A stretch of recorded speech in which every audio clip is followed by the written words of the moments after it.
எந்த வகையில தமிழ்நாடு சிறந்திருக்குது அப்படின்னு பார்த்தா, தெருவுக்கு 10 டாஸ்மாக் கடைகளை திறந்தது மட்டும்தான் இந்த ஆட்சியாளர்கள் செய்த சாதனையர். இதுவரைக்கும் கஞ்சா போதை விற்பனை என்பது மிக மிக கட்டுப்பாடாக இருந்துச்சு தமிழ்நாடு.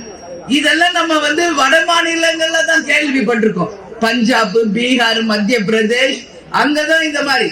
ஆனா இன்னைக்கு தமிழ்நாடு இன்னைக்கு போதை தமிழகமாக மாற்றிய பெருமை இந்த ஆட்சியாளர். கள்ளச்சாராயம் ஒரு பக்கம், டாஸ்மாக் ஒரு பக்கம், கஞ்சா ஒரு பக்கம் அப்படின்னு போதை மாத்திரைகள் சாக்லேட்ல இருந்து வந்துருச்சுன்றாங்க.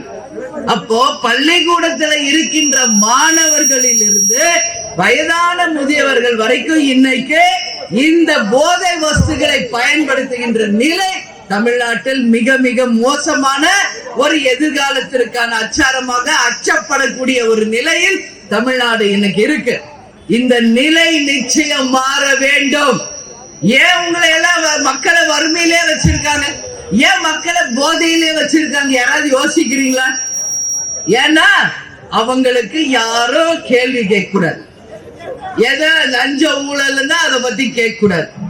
தேர்தல் வருதா, இந்த வாங்க ஓட்டுக்கு காசு, பீரு, பிரியாணி வாங்கிட்டு போங்க, குடிச்சிட்டு வந்து எங்களுக்கு ஓட்டு போடுங்க, அதோட வேலை முடிஞ்சு.